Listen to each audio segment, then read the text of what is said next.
Bismillahirrahmanirrahim. Assalamualaikum warahmatullahi wabarakatuh. Halo anak-anakku semuanya. Apa kabar anak-anakku? Semoga setelah KBM kemarin tatap muka, kali ini kita bertemu lagi dalam pembelajaran secara virtual di pembelajaran tematik di muatan IPA, dan kali ini kita akan membahas kekayaan negeriku tema 9 kelas 4. Nah, sebelum anak-anakku memulai pembelajaran kali ini, marilah kita membaca basmalah secara bersama-sama. Bismillahirrahmanirrahim. Nah, anak-anakku, sekarang kita mulai pembelajaran secara virtual. Pembelajaran pertama yang kali ini tentang IPA, yaitu kita akan menjelaskan pembangkit listrik tenaga air. Nah, apa itu energi? Energi merupakan kemampuan untuk melakukan usaha. Nah, energi ini berasal dari sumber energi. Bahan bakar semakin menipis sehingga dibutuhkan sumber energi alternatif. Nah, energi alternatif ini adalah energi yang digunakan untuk menggantikan energi yang akan habis di alam ini. Lanjut, kita akan menjelaskan tentang pembangkit listrik tenaga air. Arus air untuk membangkit listrik merupakan salah satu penggunaan energi alternatif. Selain air, contoh lain yang termasuk energi alternatif adalah matahari, angin, panas bumi, limbah, sisa tanaman pertanian, dan kotoran ternak. Nah, sumber energi ini yang dapat dijadikan sebagai sumber energi alternatif haruslah yang sumber energi ramah lingkungan. Menjelaskan manfaat energi matahari bagi kehidupan.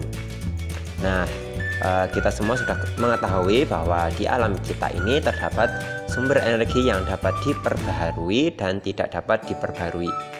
Nah, sumber energi yang dapat diperbarui ini merupakan sumber energi yang tidak akan habis walau digunakan secara terus-menerus.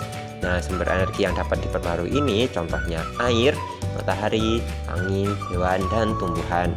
Sedangkan sumber energi yang tidak dapat diperbaharui merupakan sumber energi yang habis jika digunakan secara terus-menerus. Contohnya batu bara, gas alam, dan minyak bumi. Nah, agar tidak habis, kita harus memanfaatkan sumber energi yang tidak dapat diperbaharui ini dengan secara bijak. Matahari merupakan sumber energi yang dapat diperbaharui yang ada di bumi kita ini. Selain itu, matahari juga merupakan energi terbesar yang ada di bumi ini. Berikut adalah manfaat energi matahari. Yang pertama, bagi tumbuhan, energi cahaya matahari untuk membantu proses fotosintesis dan membantu pertumbuhan tanaman. Bagi manusia, energi cahaya matahari ini digunakan untuk mengeringkan pakaian. Sedangkan bagi beberapa hewan, energi panas dari matahari digunakan untuk menghangatkan tubuh dan sumber cahaya alami untuk melakukan aktivitas saat pagi ataupun siang hari.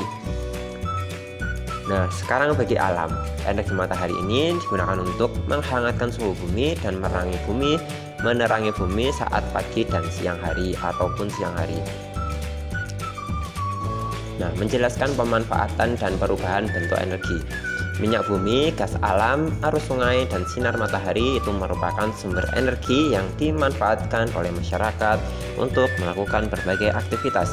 Nah, aktivitas tersebut itu sangatlah membutuhkan energi.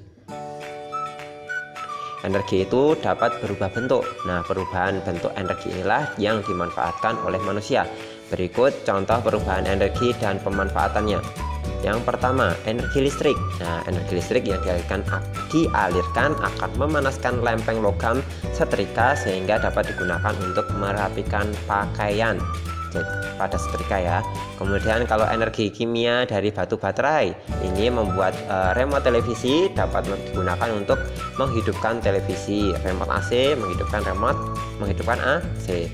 Kemudian energi dari sinar matahari. Nah, ini dimanfaatkan oleh panel surya dan diubah menjadi energi listrik. Nah, energi listrik ini dapat digunakan untuk menyalakan peralatan listrik yang ada di rumah. Kemudian energi gerak yang berasal dari roda sepeda yang dikayuh. Energi tersebut akan menggerakkan dinamo dan mengubahnya menjadi energi listrik. Energi listrik ini kemudian digunakan untuk menyalakan lampu. Nah, sekarang kita akan menjelaskan tentang jenis-jenis energi. Yang pertama ada energi panas. Nah, energi panas ini kan berasal dari energi panas bumi, sinar matahari, dan lain-lain sebagainya. Kemudian energi bunyi. Nah, energi bunyi ini berasal dari benda-benda jika kita getarkan, kita beri getaran. Misalnya contohnya adalah gong. Nah, ketika kita beri pukulan maka gong itu akan berbunyi. Kemudian yang ketiga ada energi listrik. Nah, energi listrik ini digunakan untuk menyalakan beberapa peralatan listrik yang ada di rumah kita. Contohnya seperti TV, radio, kulkas, dan lain-lain sebagainya. Kemudian energi cahaya. Nah, energi cahaya ini digunakan untuk menerangi ruangan kita. Contohnya seperti lampu. Kemudian energi gerak. Nah, energi gerak ini biasanya digerakkan oleh air atau angin.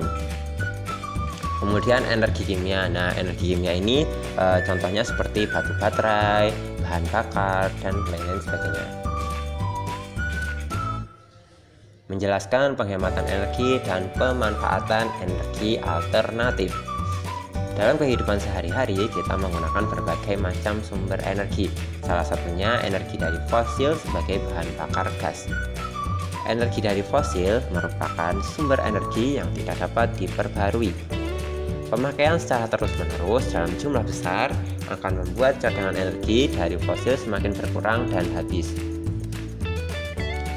Penghematan sumber energi agar tidak cepat habis dapat dilakukan dengan beberapa cara berikut nih. Yang pertama, mengurangi penggunaan kendaraan bermotor sebagai alat transportasi utama.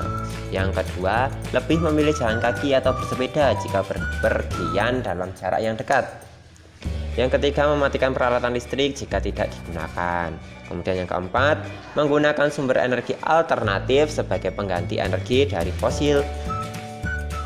Nah, apa sih yang kalian ketahui tentang energi alternatif? Nah, energi alternatif ini digunakan sebagai untuk mengganti sumber energi yang akan habis. Energi alternatif yang akan digunakan juga halus, ramah lingkungan. Contohnya pemanfaatan sumber energi alternatif adalah pengolahan kotoran ternak sapi menjadi biogas. Nah, biogas adalah pengganti LPG sebagai bahan bakar pada kompor. Menjelaskan kotoran sapi sebagai sumber energi alternatif. Kotoran sapi dapat diolah menjadi bahan bakar karena adanya gas metana. Gas metana ini yang terbentuk dapat dijadikan sebagai bahan bakar untuk memasak. Gas metana ini merupakan sumber energi panas pada kompor. Gas metana pada biogas tidak menyebabkan polusi udara karena gas metana dalam biogas dapat terbakar secara sempurna. Penggunaan biogas lebih hemat dibandingkan dengan penggunaan LPG. Biogas juga menghasilkan api yang biru seperti pada gas LPG. Berkurangnya penggunaan gas LPG dapat menghemat bahan bakar fosil. Nah, sekarang untuk lebih jelasnya, mari kita lihat video berikut ini. Gak cuma daging dan susunya loh, limbah dari kandang sapi juga bisa menjadi rejeki buat kita-kita. Kayak teman-teman Unyil di kampung wisata Tempe Sanan Kota Malang. Berkolaborasi dengan limbah cair dan padat yang dihasilkan dari produksi tempe, kotoran sapi bisa diolah jadi biogas yang menghasilkan api biru untuk memasak dan menerangi kampung Sanan. Keren! Teman-teman, agar kotoran sapi lebih mudah diolah jadi biogas, di kampung Sanan, limbah produksi tempe berupa kulit ari dan sisa air perebusan kedelai dijadikan pakan sapi. Pemberian pakan ini akan membuat kotoran sapi berbentuk lebih encer, sehingga lebih mudah untuk diolah menjadi biogas. Di sini kotoran sapi akan langsung diolah di dalam tempat penampungan bernama digester. Dalam digester, kotoran sapi bakal ditampung di bagian bawah. Seiring waktu, timbul reaksi fermentasi atau aktivitas anaerobik di dalam digester. Dalam waktu 3 hari, gas perlahan muncul. dan kemudian ditampung pada bagian atas digester yang berbentuk kubah. Kandungan utamanya berupa gas metana dan karbon dioksida. Gas inilah yang bisa dialirkan dan langsung menjadi sumber bahan bakar. Teman-teman lihat kan kalau api yang dihasilkan berwarna biru? Ini artinya gas yang dihasilkan sangat murni dan pembakaran terjadi dengan sempurna. Udah gitu, bau dari kotoran sapi sudah tidak tercium kok. Kalau untuk memasak, api biru memang menjadi idola karena panas apinya lebih stabil dan efisien. Jadi bikin masakan jadi lebih cepat matang. Buat menyalakan lampu petromak juga bisa kok. Jaga-jaga jadi lampu cadangan kalau listriknya mati. Kedepannya, biogas bakal dimanfaatkan untuk bahan bakar yang berkaitan dengan produksi tempe. Mulai dari pemasakan sampai penggorengan keripik tempe loh. Wah, keren ya. Siapa sangka kalau ternyata rezeki berupa energi terbarukan ini berasal dari kandang sapi. Mantap! Nah, setelah video tadi anak-anak nonton, sekarang yang terakhir kita akan menjelaskan pemanfaatan energi alternatif.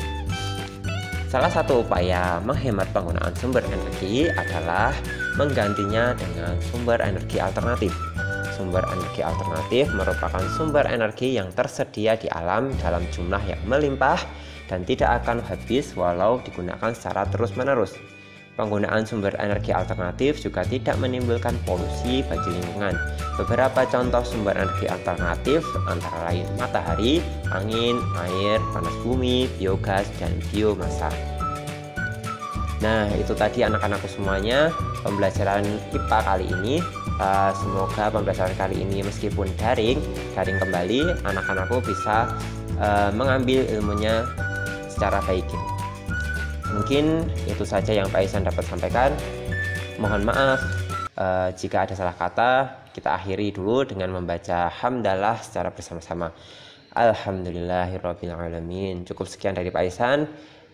Wassalamualaikum warahmatullahi wabarakatuh.